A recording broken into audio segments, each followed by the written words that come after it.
Hey guys, it's Brian. Welcome to the Awards Contender.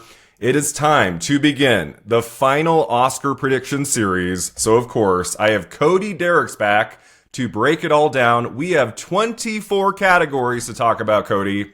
We're not doing all 24 in this video. We are doing the 10 technical categories in alphabetical order. How are we doing, Cody? Good. I like, of course, Cody. I like being an inevitability. Something you can't escape. Yeah. I have various guests on this channel, but when it comes to this series, Cody, it always has to be you, right? Yeah, who else has opinions on, like, the requisite Diane Warren nomination every year? Which me. Cody was giving me grief for because I haven't watched her movie yet. And I'm like, I'm good. I don't need to watch that. I listen to the song. That's enough. Mm-hmm. Well, much like I'm inevitable, she's relentless. So she's relentless. I'm just so oh god. We'll get into it when we get to song. But so before we start here, Cody, how are we feeling right now? We just got BAFTA, so we'll talk about BAFTA wins and stuff today. How are we feeling about the season right now? You know, I think this is a very top-heavy season for me personally. Specifically, my favorite movie of the year is One Battle After Another, which feels boring to say, but sorry, sometimes it's the best one. That's just the way it goes. It's the best one. And this season has been. There's a lot of the categories we're going to talk about today. I think are quite predictable, and I hesitate to say locked in, but. Mm-hmm. And then some of the top line categories, I'm like, well, I don't know, especially after BAFTA. Yeah. So that'll be another conversation down the line. Yeah. Usually the acting categories, maybe there's one that's up for grabs. 2 to 3 of the acting categories we know by now, like who's winning that at the Oscars. And this year it's not clear in 3 of them. But then you get to the technical categories, and weirdly enough, like some years that's really hard to predict. But this year, outside of maybe 2 we're talking about today, I'm feeling pretty confident. I agree. Yeah. Right? So, which is scary to say. Yeah. So we'll get to some other categories later. Today, it's the technical categories, Cody. Let's begin with Best Casting, the brand new Oscar category. The nominees for Best Casting are Hamnet, Marty Supreme, One Battle After Another, The Secret Agents, and Sinners. This is the one, Cody, I think could give us a surprise. I don't think this is like locked up 99% going to a certain film. What are you thinking? I don't think anybody can reasonably say that they have a definite idea of how this category is going to go. I don't think we have any idea of how the voters are considering this category because they've never voted on it before. Right. Are they going to consider it an ensemble prize like at SAG? Sorry, the Actor Awards? Is this going to be... It's just easier. I can't. It's sorry. It's like calling Twitter. It's like calling X Twitter. I don't call it X. No, who does? Yeah. Are they going to vote on it for the ensemble of performances? Are they going to vote on it for what it actually is, which is the selection of roles for every person, performers for each role? I don't know. And the one major award show that has one of these categories, BAFTA, gave it to I Swear, which is not nominated here. It hasn't even come out in America yet. So yeah. I guess if you're looking for any sort of guidance, you could look at the nominees at BAFTA. So the overlap we have with the Oscars is Marty Supreme, One Battle After Another, and Sinners. So Hamnet and Secret Agent did not get BAFTA nominations, but they did get Oscar nominations. Okay. I'm currently going with Sinners. Me too. Especially if it wins the SAG Ensemble Prize. And I know I just said... Which is not the same thing. No, it's not.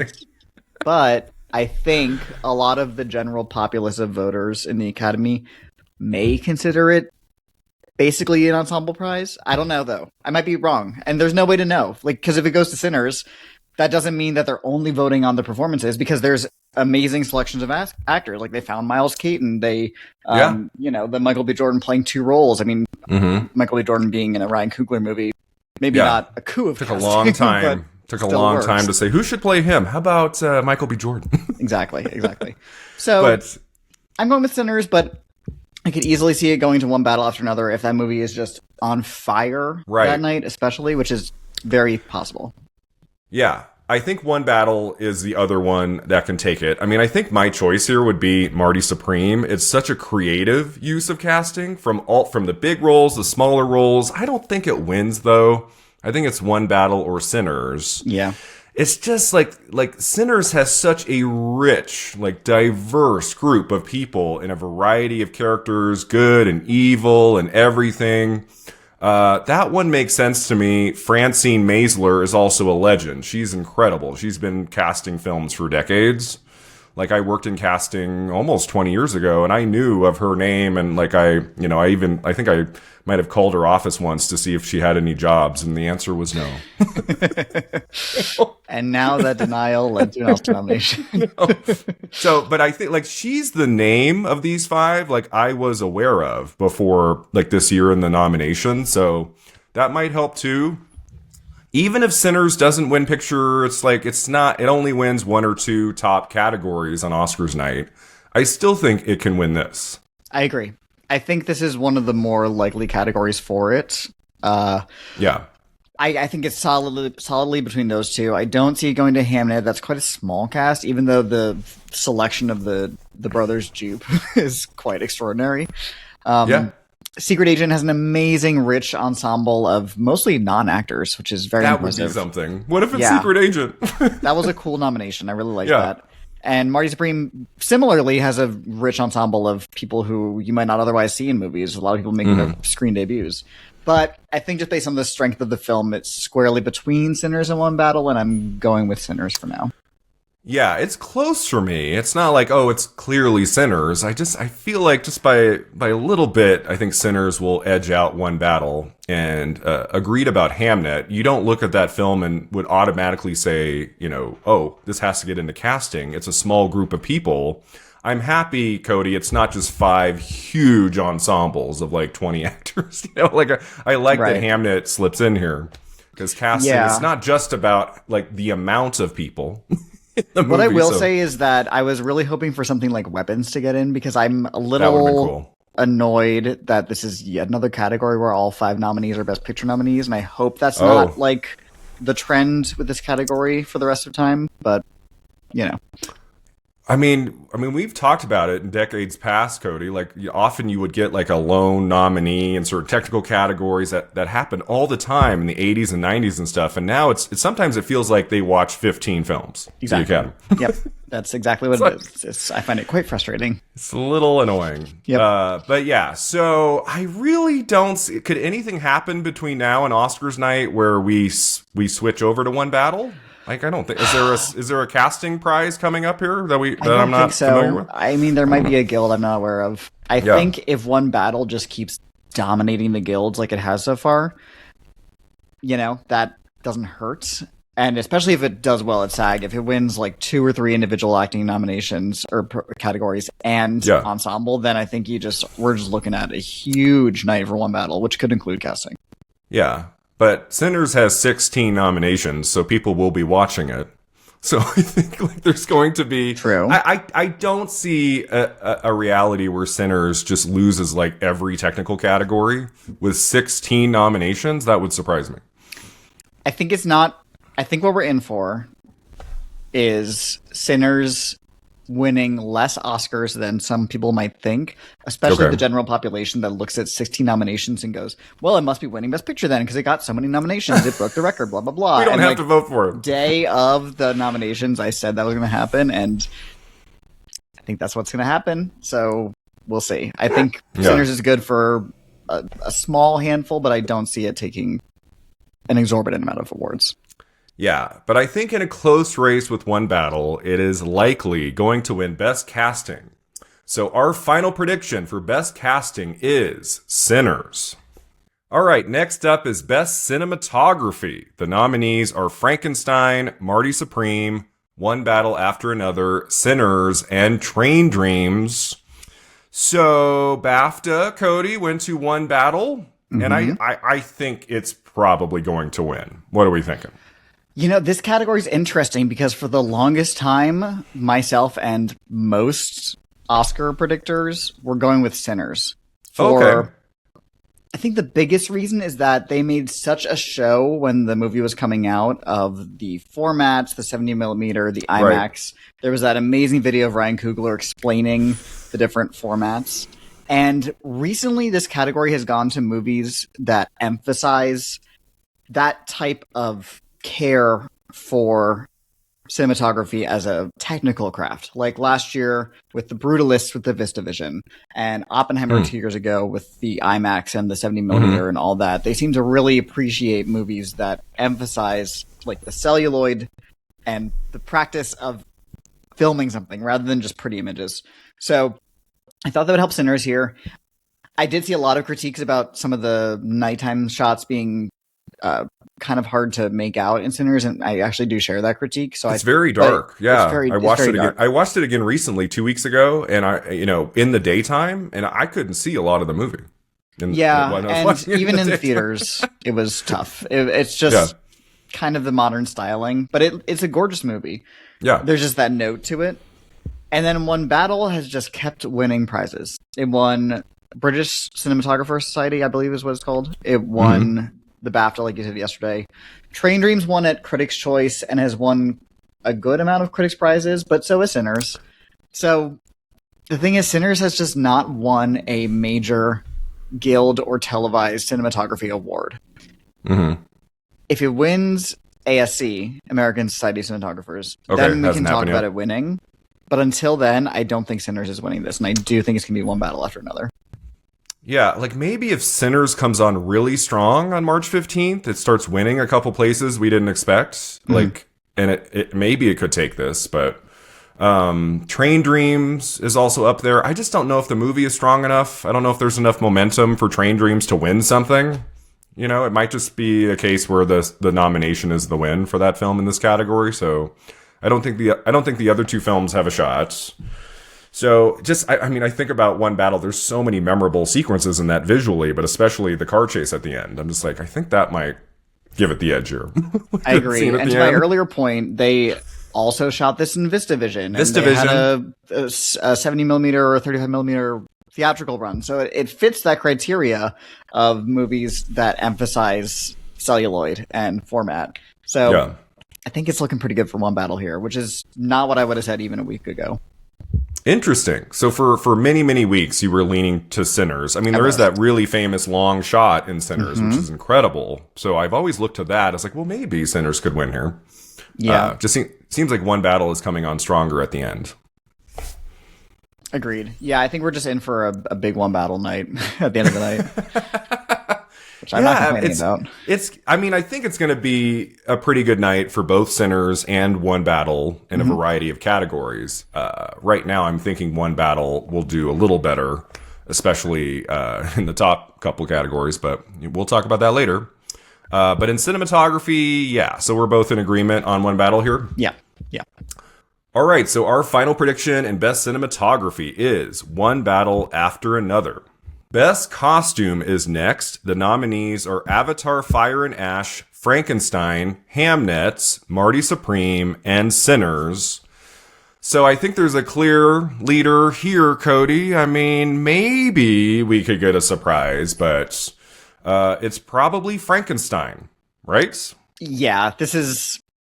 Spoiler, there are 3 categories where I think we're just going to go Frankenstein, bing, bing, boom. Congratulations. Bing, bing, boom. Yeah, it's... Because, I am having trouble even picking the number 2. I think, as in most categories, it's probably Sinners, just by the strength it's Sinners. Of the movie. Ruthie Carter is a legend. And Ruthie Carter. Yep, she's won twice for Ryan Coogler movies before. So, I just don't think this is the kind of work that they reward for costumes, and Frankenstein feels much more in the Academy's wheelhouse in terms of the costumes they value. Big, flowing, extravagant designs, things you would never see people actually wearing in everyday life, like in something like Sinners or Marty Supreme. I don't think this is even close. So you don't think Avatar has a chance? I love that nomination, but I don't. I don't think it has a chance. But what an inspired pick! Wow, I'm in love with that nomination. I love that. They were not going to allow Wicked for Good in any category. I mean, come on. Like, Wicked for Good should be here, Cody. It should. It should. That's Yep, crazy. I'm sorry. It is crazy. He won last year. It just won last year, and like, who dislikes the costumes in Wicked? I mean, like, sex cardigan, sure, but I mean, like, it's not the same costumes. I'm not one for conspiracy theories. This felt like a concerted effort of like, guys, what if we all just didn't vote for Wicked? We didn't like the movie. They're all just on they're all on a Zoom call. Like, right. How about we just push Wicked out? Because it'd be one thing if a major like Best Picture nominee got in over Wicked, like if it was One Battle, perhaps. Right. But it was Avatar: Fire and Ash. Which nobody predicted. Nobody. Right? Like, it was like 0% predicted this. I love it. Love this nomination. So, yeah, it was really shocking on the morning. And then as the weeks have passed, I'm like, that's kind of an inspired nomination, actually. It's kind of interesting. Because they did have to design those costumes. It's the thing we always ask for, which is a surprise non-Best Picture nominee in one of these categories. I think this is all due to Una Chaplin's headpiece. And she's an icon. Yeah. The character and the actress. So I'm not complaining. Yeah, but thinking about this category, usually in costume design, they go with like the most of, the big splashy costumes. And this year that's Frankenstein. It's in Best Picture. It's not like it only has 2 or 3 technical nominations and nothing else. Then I would maybe question that. But because it's in picture and did very well, like, I think it probably wins this. Yeah, it's the kind of movie where certain shots are designed to showcase the costumes. Like the one peacock dress that Mia Goth wears, it's shot like a fashion ad. Yeah. So, they make a point to make sure that you see these costumes and notice them, which is not the case in really any of the other 4 nominees. Yeah. Okay, so our final prediction to win Best Costume Design is Frankenstein. Next up is film editing. The nominees are F1, Marty Supreme, One Battle After Another, Sentimental Value, and Sinners. So I don't know how you're feeling about this, Cody. I think even more so than cinematography. I think One Battle After Another wins here. Yeah, I had this pegged as a One Battle win for a long time. There's just been so much talk about the excellent pacing of that movie, about the incredible individual cuts. Like, everybody talks about the cut from baby Willa to teenage Willa. It's just extraordinary storytelling through editing.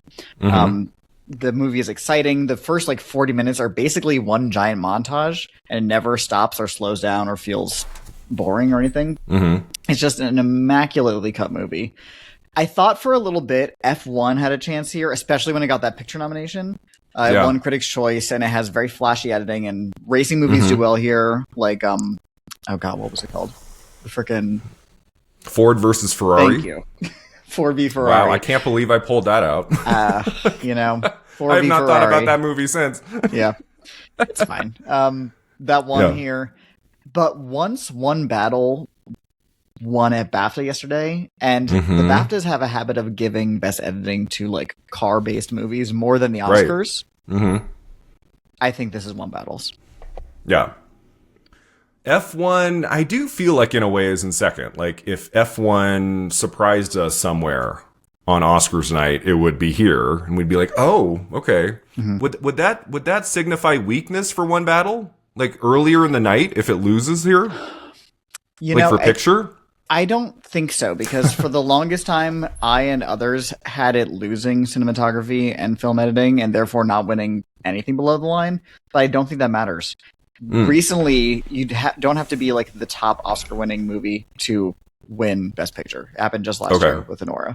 So I think there's a chance that One Battle loses this and still wins Best Picture. I don't feel scared about that, especially if it loses to F1, which is number 8 at in best your in Best face. Picture. Yeah. If it loses to Sinners, then we're maybe having a conversation about Sinners winning Best Picture. But I don't think that's going to happen. Yeah. I think it's probably One Battle. I mean, it's funny. My one criticism of Sentimental Value was the editing, those awkward cuts to black. Interesting. And then it goes to the next segment. It took me out of the film. I recognized the editing.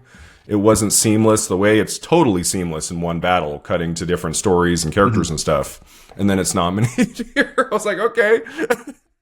Sometimes when it's noticeable editing, it gets into film editing at the Oscars. But Marty Supreme also like really well edited. I really enjoyed the editing of that film too.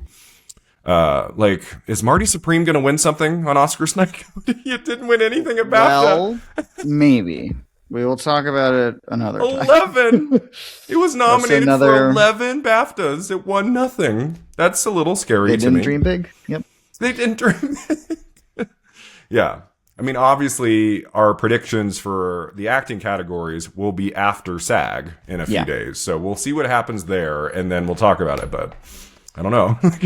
Also, I want to correct myself. Anora did win the most Oscars last year, but it wasn't a big technical, like, juggernaut. It won Best Editing, but that's it. Yeah. That was about Anora, God, that was crazy last year. Anora was just underperforming everywhere. And then it like just like swept at the end there in a bunch of categories. Yep. It only lost in supporting actor, right? Was that the only loss? Yep. Wow. Crazy. It was crazy. So yeah, I'm curious to see like what is our big winner this year? Is it One Battle? Is it Sinners? I think it's probably gonna be One Battle, Cody, and I think it's winning here. So our final prediction to win Best Film Editing is One Battle After Another. All right, next up is Best Makeup and Hairstyling. The nominees are Frankenstein, Kokuho, Sinners, The Smashing Machine, and The Ugly Stepsister. Another category, Cody, they were like, we are not nominating Wicked for Good. Like, we're gonna like pull in a couple of these really cool kind of random titles nobody has heard of. I just watched The Ugly Stepsister last night, and it was a lot of fun. Like, that is a wild movie to get an Oscar nomination. I am so happy it's here. So happy. The image of Academy voters having to watch that movie fills me with joy. Oh my God. And it must be said, I'm always screaming about this category because I think every year it should be dominated by horror. Because think of how many iconic makeup looks there are from horror movies. Like, it's arguably the most dominant genre in the public mind and in like the advancement of film arts for makeup. And this year that is the case. We have 3 horror nominees here, which I love. So not only that, but it's also made up of mostly non-Best Picture nominees, which I also love. So this category is one of my favorites this year. I love it. Yeah, it's fun. Like in a category like makeup, you have maybe 5 nominees, none of which are Oscar nominated for picture. And so you're like, oh, okay, well, what's going to win? When you have a very strong film in a category like this that has really great makeup and it's in picture, it's like, well, that's probably going to win. So like nothing can beat Frankenstein here. I think this is Frankenstein's easiest win of the night. I think even if this was its only nomination, it would probably be winning this. It just is kind of the movie that on paper, even if you don't see any images of it, Guillermo del Toro's Frankenstein is probably winning Best Makeup. And, you know, I personally have issues with the makeup. I think the creature's look is not maybe executed in a way that works best for the story or the themes that the movie's going for. I don't really know why he looks so hot and blue after we've seen the movie's made a point of watching him chop up bodies and it's bloody and nasty, and then he looks like Jacob Elordi in Avatar Land, but I was fine with it. I'm sure you were, but oh man, neither here nor there. It's winning the Oscar, so I just have to get over it. Yeah, I mean, I should make a correction. Sinners is here. That's also pretty strong. So I guess Sinners, you could argue, could win here too. Yeah, I don't think Sinners wins makeup. Like, it's got some nice makeup touches throughout, but it's like over Frankenstein. I don't think so. But again, the makeup is very impressive if you look at like behind the scenes photos, but I don't think they're photographed very well in the movie itself. I think it's kind of hard to see some of the makeup work very weirdly. Yeah. Like a lot of the gore effects in the last third of the movie especially are exceptionally done, but not really captured well by the camera, which is hard. Yeah, like Sinners will win, you know, at least 2 or 3 technical categories. I don't think it takes this. Have you seen Kokuho? Yep. I have. How was it? How was the makeup? It's a I lot watched the of trailer. It's a great trailer. Kukuho is a lot of. It's about the world of kabuki, so it's a lot of huge theatrical makeup, and there's a lot of scenes of characters painting themselves. So you see the art form of applying makeup. There's some old age makeup in the movie that I think is not amazing, which kind of held me back from declaring it like an incredible feat of makeup design. But the theatrical stuff is really impressive. Yeah, so there's a new rule, right? Is it just this year? Like, to vote in a category, Cody, you have to have proven you have watched as an Academy member every nominee? Correct. There's some sort of form where you have to, I believe, check off all the boxes or get some sort of waiver to declare that you saw it in theaters. Or if you watch on the Academy portal, it automatically marks you. I don't know exactly. I'm not an Academy member, but I do know that they allegedly have to see all the nominees this year. Does that mean that they may lie? Yes. But can they hit play and then leave the room? Hypothetically, I don't see what would be stopping them. Yeah. I would encourage any Academy members watching this not to do that. But yeah. Like, I'm trying to imagine Academy members watching The Ugly Stepsister all the way through to, like, finalize their vote in makeup. I don't really buy it. I think a lot of them will not watch that. Yeah, with one nomination. And I think even if they did watch all of them, it doesn't matter. I think that the Frankenstein work is just the kind of very showy work that wins in this category. You don't think the Smashing Machine's going to pull it off? I don't, although that makes it incredible. I think it's a very good nomination. Yeah. I think you have 4 solid nominees here, and then you have Frankenstein, which is just taking this. It's probably going to get 95% of the votes. Agreed. So this is a very easy call to make. Our final prediction in Best Makeup and Hairstyling is Frankenstein. Next up is Best Original Score. The nominees are Bugonia, Frankenstein, Hamnet, One Battle After Another, and Sinners. I think this is also very easy to call just based on precursor wins. Like, nothing is beating Sinners here, right? If Sinners wins one award tonight, it's this category. Right. It's the movie about music, with the music written by a 2-time recent winner who they love. And the movie is about musicians practicing their craft. They're performing on screen. It is just so centered around music thematically and as a storytelling device that I just don't see a world where it doesn't win here. Like, I guess second place is One Battle just based on strength, but I think it's a distant second. Yeah, it's a bummer to me because I love Johnny Greenwood. He's been nominated before. He's never won. And I'm just like, I don't think he can overtake Sinners. You have a very beloved figure there, and he's been winning everything he won. He won at the Globes. He won at BAFTA.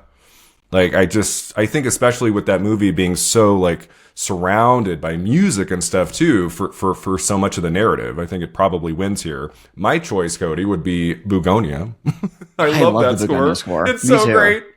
I was so happy it was nominated. I saw it at Venice at the premiere, and I remember thinking, oh, right. I didn't love the movie, but the score immediately stood out to me, so I'm really happy that it's here. Yeah. Marty Supreme should be here over Frankenstein, is my opinion. Absolutely. Marty Supreme score is also great. That'd be my winner if I had a vote. Yeah. But I've been listening to Bugonia and Marty Supreme for a while on Spotify. Yeah. They're both really great scores. Like, even outside of the films, like, just listening to them, it's really fun. Marty Supreme is great writing music. I can tell you that. Oh, yeah. And then I'm happy Hamnet is here. I know there's controversy, like some of it didn't qualify or something. Some of it was, do you know that story? Like some of it was reused. What's the deal there? So the final, I'm going to be nice because I do not like Hamnet. The final. Oh, right. We got to talk about that. I just watched a movie a few nights ago called Ella McKay, which was like barely a movie. I mean, it was so awful. It was like, to get to the end of that thing, I go on Letterboxd. Cody gave that 3 stars. He gave Hamnet 2. I'm like, I do it again. Cody, that's insane. That's right. I took the Ella McKay challenge. Ella McKay is better than Hamnet. I think many movies are better than Hamnet. No. I did when I saw his 2-star Letterboxd rating, it was a quick text. I was like, 2 stars? What? I had a few people text me about that one. Yeah. Sorry. It's all good. This is a system where we get to have our own opinions. I'm not going to fight you, but Hamnet is a better film than Ella McKay.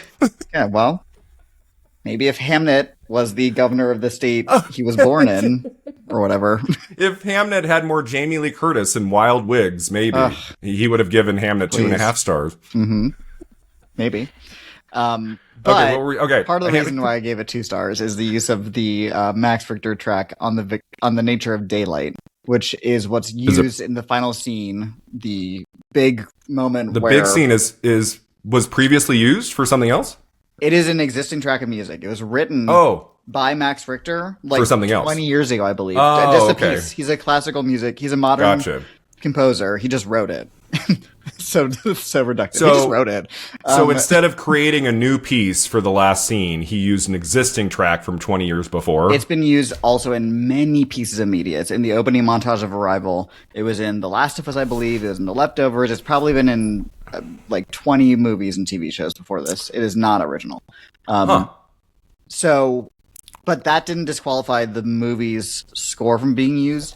But I would not be surprised if many Academy voters weren't aware of that and remembered that moment, which is undoubtedly the most noteworthy moment of music in the movie Hamnet, and count that as the score that they could possibly vote for.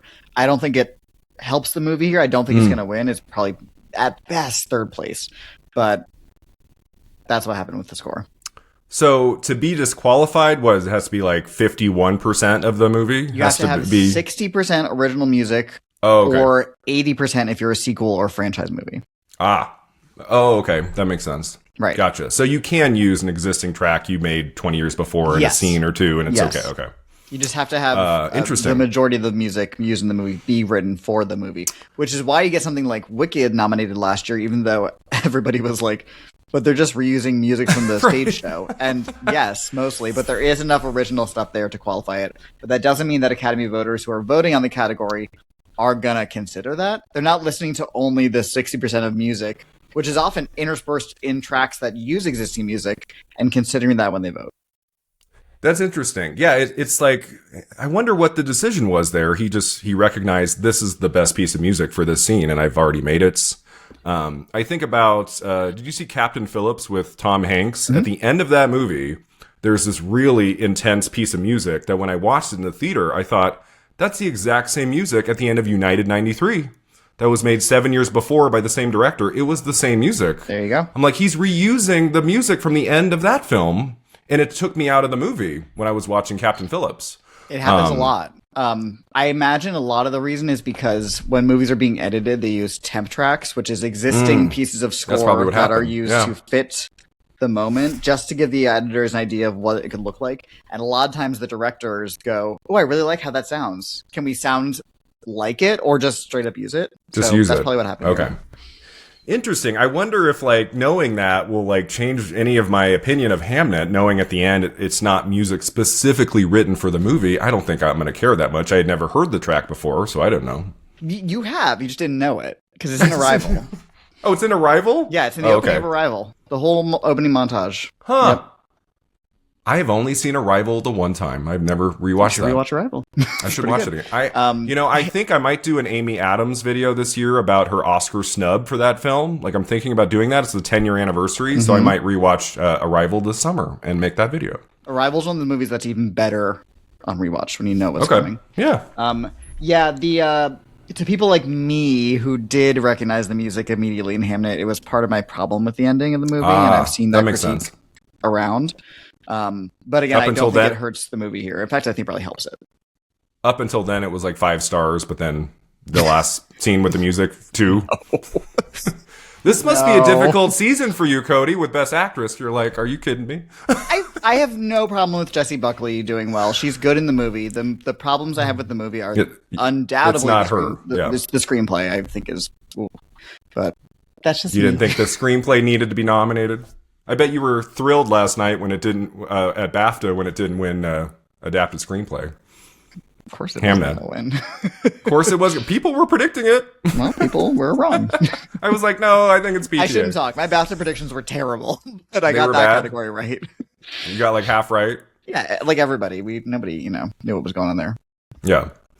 Yeah, we'll talk more about BAFTA in the days to come as we get to like the acting categories and stuff. But yeah, in score, I mean, I would love an upset by Johnny Greenwood. That would make me very happy. But I think it's Sinners. I think no one can beat that. So our final prediction to win Best Original Score is Sinners. Next up is Best Original Song. The nominees are Dear Me from Diane Warren, Relentless, Golden from K-Pop Demon Hunters, I Lied to You from Sinners, Sweet Dreams of Joy from Viva Verdi, and Train Dreams from Train Dreams. So it comes down to Golden or I Lied to You, right? Those are the two that can win this. Can anything else surprise? Sorry, Dan Warren. This is not your year yet again. And I know when she wrote the song for the movie that has her name in the title, she, as shown in the movie, always thinks she's going to win and probably thought that was the case this year. But no, it's just not going to happen when you have a movie like Golden, which is a hit outside of the movie. This plays in coffee shops. This plays on the radio. This plays in clubs. This plays at children's birthday parties. It is everywhere, and it's really good. It was up for the Grammy for Song or Record of the Year, one of the two, which never happens for movie music anymore. The last time we had something this big in the mainstream was Shallow, and that obviously won here. So I just think this is open and shut. Golden, yeah. If I Lied to You, if Sinners is really that strong, I Lied to You is definitely second place, but I don't think so. I think this is the one of the few categories that's going to a non-Best Picture nominee this year. Yeah, like at BAFTA, K-Pop Demon Hunters was disqualified, right? Like it wasn't an animated feature and stuff, but they still performed the song on the stage. Really? I heard. I didn't watch the ceremony. I didn't see it, but they performed Golden, I think. Of course they did. If I'm not mistaken. They had a huge thing on the Thanksgiving parade. It's just huge. It's a huge song, and it's a good song. Yeah. It's the song here that everyone knows, right? Mm-hmm. Who have been listening to this song for many, many months now, and it's very catchy. So that just makes sense to me. Yeah, Train Dreams is in picture, but I listened to that song last night. I'm like, it's too subtle. I don't think that wins. I think the lyrics to that song are pretty awful. Sorry, Nick Cave. But the way he's like, it's about, the song's called Train Dreams, and the song's literally about dreams, some of which are about trains. It's just like, what? When I saw the movie at Sundance, did you see it at Sundance? Yes. The song was not in the movie yet, so I didn't see it with the song, but I believe it's just over the end credits. Okay.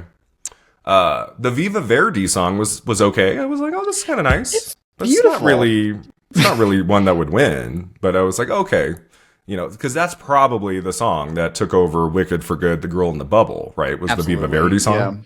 Yeah. Which the new Wicked songs are not very good, if you ask me. They were okay. But yeah, Sweet Dreams of Joy is a very pretty song. It's very strange that it's here, and I saw a lot of uproar about it. But again, it's kind of the thing we ask for every year, which is surprise nominees from movies that aren't Best Picture nominees. So I have no problem with it being here. And the movie's sweet. I finally watched it. It's a sweet little movie. Yeah, if it's like between now and March 15th, if it's easily accessible, it's streaming on Netflix, I'll take a look. But other than that... They also, if for some reason anybody watches the movie, they play the song 3 times in the movie. Oh. It plays during the movie in a montage. It plays at the end credits. And then when it finishes playing in the end credits, they play it again just with no words, just musical. So it's like you hear it a lot in the movie.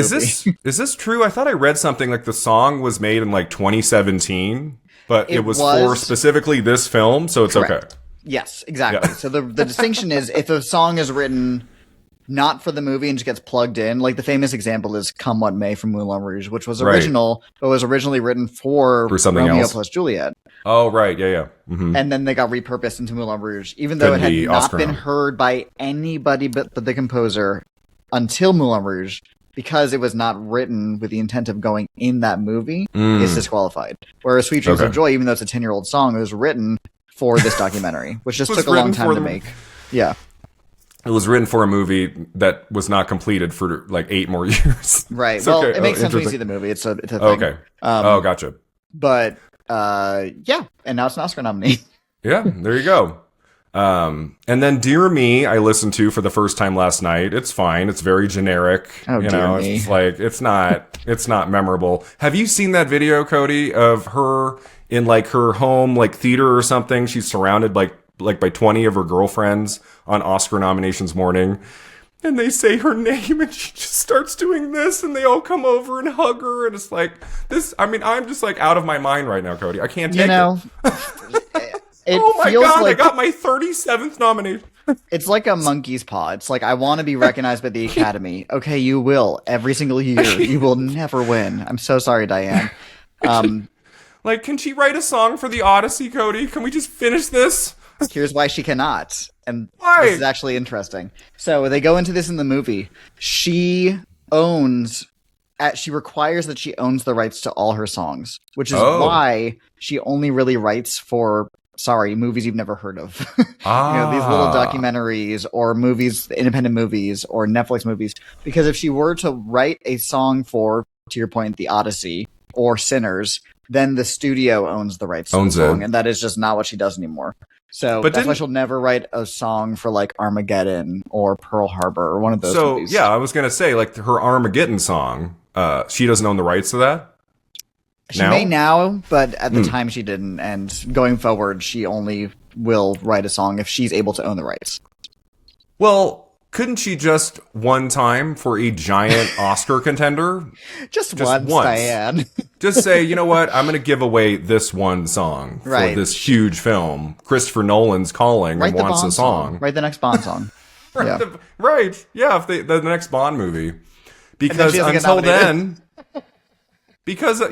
then she misses the first year in like 3 decades she misses out. It'll be when she writes the Odyssey song. But it does, like, it bothers me, Cody, this whole thing of like we have to nominate her every year for some random ass movie. It really bothers me. It's one of those things. More than others. Like, I find it what are we doing first here? of all, it makes my predictions easier because every year you can pencil in Diane Warren's slot. It's basically every year there's 4 nominees in this category and then the required Diane Warren nomination, which is ridiculous. I think I'll be a little sad the first year she's not nominated, whether it's because she's not working anymore or just for some reason she gets snubbed out. I'll be a little bummed out because it's just like, oh, where's my inevitable, just kind of okay Diane Warren song? As long as she shares the video of Oscar nominations morning, her just like breaking down in tears. She didn't get the I probably wouldn't watch that. It might be too upsetting.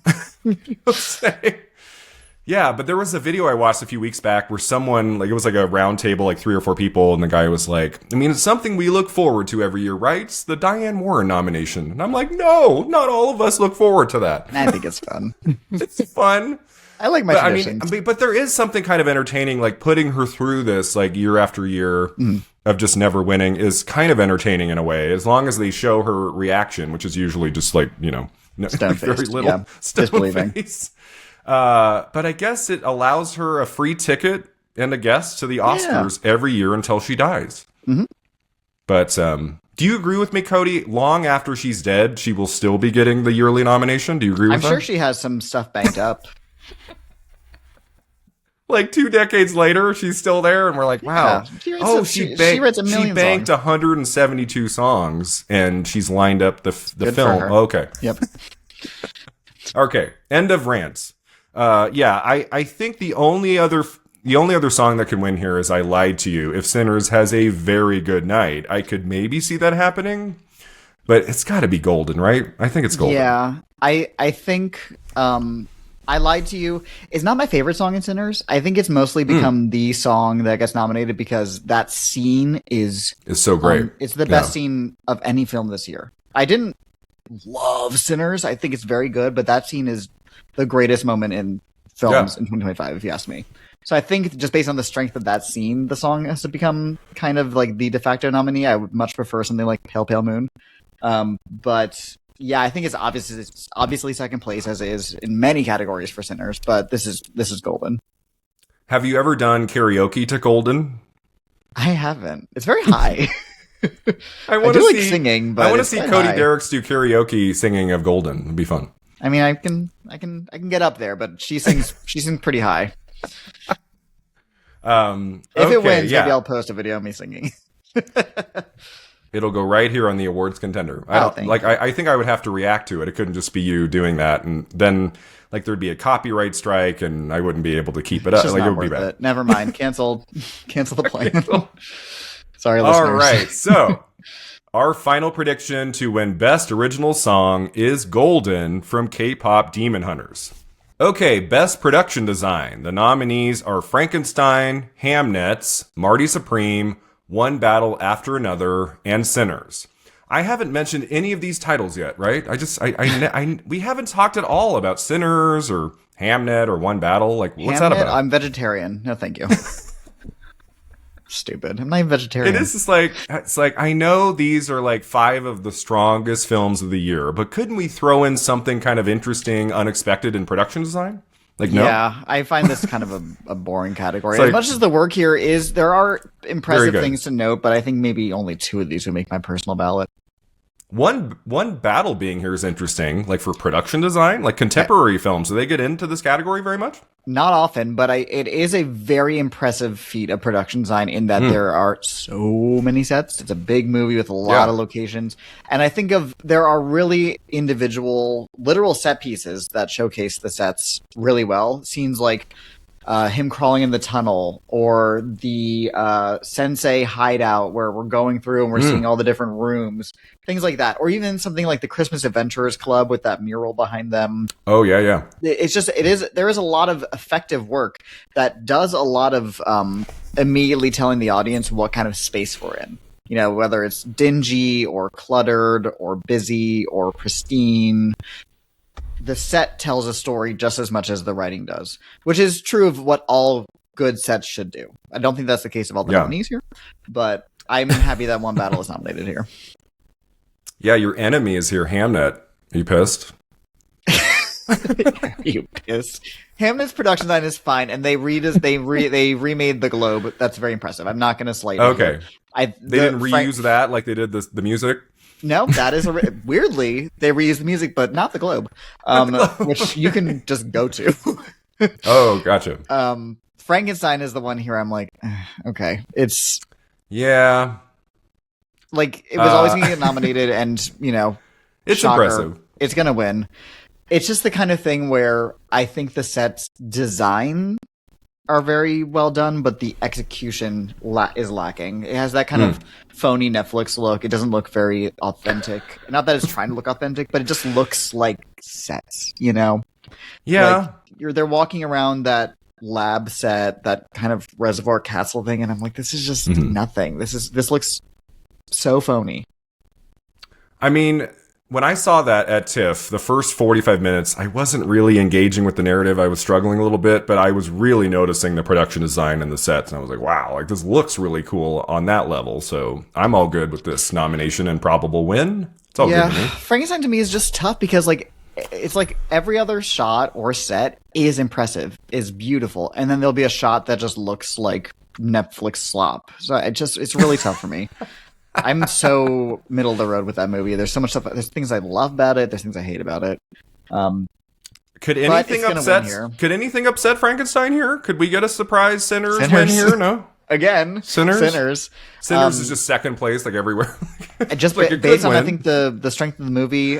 Most of the movie takes place in one location, and it's a very well constructed, and the camera does a good job of establishing the location very well. So. If people love the movie and want to give it more wins, this would be a great place to award it. But it doesn't have very many showy elements, which is the kind of work that usually wins in this category specifically. Yeah. And Guillermo del Toro movies have won here before. Pan's Labyrinth, Shape of Water. Nightmare Alley was probably a very close second to Dune. So I don't expect this to be really even close for anything else. Yeah. Shout out to Jack Fisk, who was nominated for Marty Supreme. He has still never won, right? Isn't he on how many nominations? At least 8 or 10. Right? Like he's up there. 4 or 5. I don't think it's. Is it only 4 or 5? Well, here's the thing. Wow, he's been doing this for 50 years. Cody's looking it up. Yes, I am. Jack Fisk is his. Who? Sorry, Jack. I always think of first the husband of Sissy Spacek. It's always my first thoughts. This is only his 4th nomination. What? It's only 4? Yep. That is wild. I thought it was like 10. No. Well, they pointed this out on the podcast Oscar Wilde, Jack Fisk, his work doesn't get recognized a lot because it's not flashy. It's just Not extremely authentic. It looks great. That's why like, he can't think win, of yeah. Killers of the Flower Moon, the constructed town there. It's incredible work. Marty Supreme really detailed, authentic, lived-in period locations and sets, but it's not Frankenstein. There's no, big giant statues and big sweeping staircases, the things that usually win in this category. Yeah, like Jack Fisk probably would never do a film like Frankenstein. Like that style of production design, he probably wouldn't take on. So. Yeah, and I mean, because Jack Fisk's work, they're so harmonious. Like the entire world looks like his work. Whereas not to keep slamming Frankenstein, but it's about to win an Oscar, so I don't mind doing it. It'll be fine. Frankenstein is a mix of sets and locations. Like the Frankenstein house in his childhood that you see is a location. It's been used in many movies. And you can tell the difference. Like it looks so different from the constructed sets in a way that just emphasizes the phoniness of a lot of the sets. So yeah, anyway. you gave Frankenstein a low rating, right? You saw that at Venice, if I remember correctly, and you posted or you told me, oh, it's not any good, right? I didn't like it at Venice, and then I read the book. Weirdly, I never had to read the book before. I read the book, and I rewatched it, and I liked it a little better. A little more? Okay. But I still have major issues with it. I think the pacing is abysmal. I think Oscar Isaac is really not good. Once Jacob Elordi shows up, the movie's great. The movie's good. It's not great, but I just think it's such a mixed bag. I'm also not quite Ella McKay good. I gave it the same rating as Ella McKay on rewatch. Oh my god! I think Frankenstein is above Ella McKay in my rankings. I will give you that. You but must they have have the been same sad on Oscar nominations morning when Ella McKay didn't get anything. Justice for Ella. You're just. Why is this not at least not in screenplay for James L. Brooks? This is good work. Bummer. Yeah, I agree with you. I think, like, even though Frankenstein has its share of flaws, like, I don't think that movie should be an adapted screenplay. That's like, wow, really? Over no other choice? No, that is a horrible nomination. Sorry. Yeah. And I actually, I'm not sorry. That's a terrible nomination. I don't care. Whatever. But I'm all good with it in the technical categories. I'm fine there. It's it's deserving to be here, and it's probably winning, as it did at BAFTA, right? Correct. So our final prediction to win production design is Frankenstein. Okay, 2 categories left. Next is Best Sound. The nominees are F1, Frankenstein, One Battle After Another, Sinners, and Sirats. So, Cody, F1 took this at BAFTA. It seems kind of like the obvious winner, especially with F1 being in Best Picture. So I'm leaning toward F1, but Sinners is up there again, too. Like, what are you thinking? So I had Sinners winning this category for a long, long time this season. Okay. It's the kind of movie that wins here. It's about music and sound. And I just thought score and sound or song and sound made sense for a long time. With F1 feeling like it'll get nominated. It's a racing movie. It's an action movie. They like that kind of thing, but it probably won't win. And then it got, to your point, the Best Picture nomination. Yeah. And I think it's just going to win here. It's such an obvious showcase of sound work. It's really impressive. And it's won basically everything it could so far. So I think this is just going to be the one award that F1 gets, just like Joseph Kosinski's last movie, Top Gun Maverick, won only this category. I think that's going to happen again. Top Gun Maverick only won sound? Correct. Wow. Forgot about that. Big loud planes, big loud cars. Yeah. Yeah. Sirats is a very creative nomination. I just don't think the film is strong enough to compete here. It's not going to pull like a zone of interest. Like, whoa, that wins over like the big ticket film. If Sirats was in Best Picture, we could maybe have a conversation about it, but it's not. Yeah. So I think and it does have the international feature nomination. It's not nothing, but it's really cool that it was nominated, but I don't think it's going to win here. I could see Sinners winning this if it comes on really strong. This could be one where it overtakes F1. I kind of wanted to see what happened at BAFTA, and they went with F1, and I'm just like, Ford versus Ferrari, it won a sound prize, right, at the Oscars? Not both. Correct. I think it won one of the two. Sound editing. Mixing went to 1917. Yeah. Yeah, so it seems like with that film in Best Picture, it probably wins something, and sound makes sense. You're right. It could just be another Top Gun Maverick. This is where we give it a prize. Yeah. And, with Sinners, it's not just the music. It does end basically like an action movie. There's a lot of guns and violence. And stabbing and fire. So it has all of the things that like to get awarded here, so action movie wise, but I just think F1 is just so obviously lives and dies based on its sound design. Like that's part of the reason the movie's racing scenes work as well as they do. So I think it's F1. Yeah. You're not thrilled about Frankenstein and sound? That wasn't your favorite nomination of the morning? It's just okay. Like, what about it was special in sound? I don't know. It just, whatever. Jacob Elordi's voice. Victor. The lightning, I don't know. It's just one of those things where it's just like, yeah, that's the big technical movie, so we have to nominate it everywhere. It's just, it's not very inspired. I'm sure there's lots of detailed, excellent work in Frankenstein, but you cannot tell me convincingly that's one of the top 5 best sound showcases of the year. Just a row of people, like their brain has been picked out and they're just like drooling. They're like, okay, what do we vote for in sound? Frankenstein. I mean, Frankenstein got less than I thought it would, which is there you go. A little bit surprising, but it didn't get director. No director, no editing. So like it didn't max out. So there was some discernment with the nominees, but I think a lot of people were just name checking it. And One Battle, that's a good nomination too. I don't, there's not like, I don't know, is there like a scene like I can think of like, oh my God, the sound design of this part? I guess it would be the car chase a little bit. The tracking devices stands out to me. Oh, the tracking devices, yeah. Yes, the car. And the beginning 40 minutes is, like I said, it's basically just a montage. So it's like unending music, layers of sound, timed with the edit. It's very impressive work. Yeah. No, it's really well done. But I think because there's not like specific moments throughout you can point to and be like, oh yeah. Right. I do think Sinners is in seconds. F1 is taking this. So we're not disagreeing at all in this video, Cody, outside of, Hamnet, like outside of our opinions of that film. The viewers are like, come on, guys, give us a huge surprise. Maybe in visual effects, we'll have a huge disagreement. So stay tuned. Okay. Our final prediction to win Best Sound is F1. And our final category to predict in this video today is Best Visual Effects. The nominees are Avatar Fire and Ash, F1, Jurassic World Rebirth, The Lost Bus, and Sinners. I think this is the hardest category to call, actually. I was going to say, this is going to be our first disagreement, right? This is where you're finally... We talked about this before. I'm going with The Lost Bus, and Cody is going out on a limb and predicting Jurassic World Rebirth, which was like, wow, really? I mean, I didn't know you were such a big Jurassic World fan, Cody. I know they're important films that everyone watches and talks about to this day, and that the new one with Johansson was just, it was just an incredible piece of cinema, but I didn't know you loved it that much to give it visual effects. Brian, my vote is all about because Jonathan Bailey is an effective visual. So he was. I think we have to consider that here. The glasses, girl. Come on. Anyway, Cody and I would be fighting over that man, right? You would win, but I would try. Hey, hold on.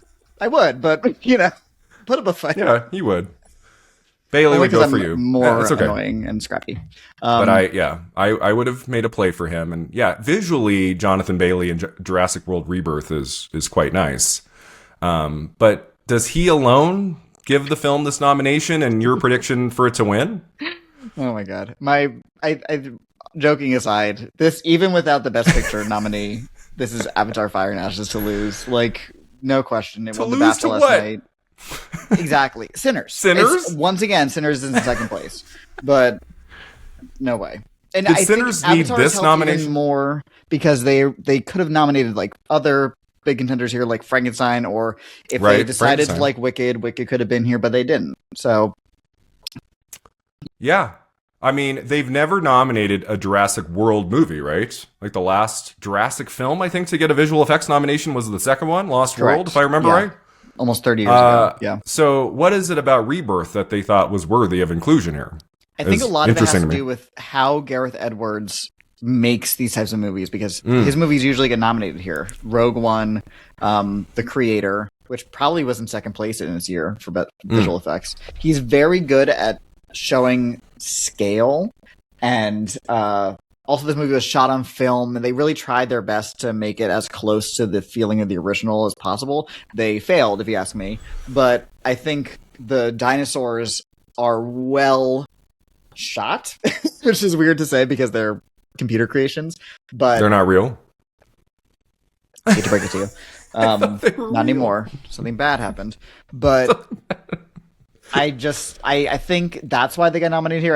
I heard they had a pretty impressive presentation at the Bake Off as well. Ah, okay. Did you find, a few days ago you said you still hadn't seen it yet. Have you watched Jurassic World Rebirth? Yep. I've watched that and The Lost Bus. No, they're both Did very you bad like movies. Jurassic World Rebirth more than Hamnet? Yes. Okay, I'm trying to keep this clean because I almost swore. I liked The swore. Lost Bus more than Hamnet, but Hamnet was better than Jurassic World. I liked The Lost Bus more than many. I thought that was pretty good, actually. People have just not talked about it since. I saw it at TIFF. I thought it was a pretty good film. I liked the acting and the visual effects. I thought were well done. I think it is. Those clunky. elements are good. I thought the screenplay was atrocious. Screenplay's clunky, yeah. Atrocious. One of the worst. Cody. Yes, one of the worst blockbuster screenplays I've ever heard. Is it a blockbuster film? I don't think of it that way. It was kind of like an intimate story. Yeah. It's a big action movie about on fires. A bus. Yeah. Maybe it's my love for speed. I'm like, oh, this is like a nice return. You see a bus and you're just happy. A bus. I'm like, is Sandra there? Yeah, a bus. Bored right now. A man and a woman. So you would put Hamnet above Jurassic World Rebirth? I don't think. No, I think I would put Lost Bus above Hamnet, but Jurassic World Rebirth below Hamnet. That's what. Is that what? That's not what I meant. You liked Hamnet more than Jurassic World Rebirth. Yes. Okay. Yes. We're good. The friendship remains. I gave them all the same rating, but yes. You gave them all 2 stars? 4 out of 10. Jesus. Okay, it's fine. It's fine. But Avatar. Cody, I was trying to avoid this section of the video, this final part being 7 seconds long. Yeah, I was like, let's make it fun. Well, one thing that is interesting about it is that everybody has had Avatar winning since the last movie. It's just been kind of locked in, Yeah. It's just going to be Avatar and Dune trading visual effects Oscars for years. Dune Part 3 next year, yeah. Mm-hmm. And, it's funny because it didn't get the Best Picture nomination, so there is hypothetically weakness for it in this category. Of the 3 Avatar movies, this is the least confident I've felt in it winning. But it's instead of 99% confident, I'm 90% confident. So it's not a huge difference. But what could Sinners is the one that would beat it? Or F1. Because of the love for that film? F1? Yeah. I mean, Sinners, 2 Michael B. Jordans, that is an impressive visual effect. It just is. And you just stop seeing it as the same actor duplicated and you see them as 2 individuals, which also has to do with how good he is in the movie. Yeah, it also has to do with how good Michael B. Jordan is in the movie. It's not entirely just the visual effects. He's very good at making them 2 distinct characters. But I just think the Avatar is just such an easy, that is an achievement of visual effects for Oscar voters, for the general public to recognize. It's just going to easily win here. If Sinners wins this, it's going to win the most Oscars of all time. Something crazy is going to happen. It's going to win 11, 12 Oscars. I just don't know how you vote for anything but Avatar here. I mean, I had my issues with that movie, but visually it's pretty striking. It's it's 3 hours, every shot. It's so well realized. So yeah, it's incredible. I think that's winning here. It won a BAFTA. Even though the film is not as strong as the other 2, I think it wins here.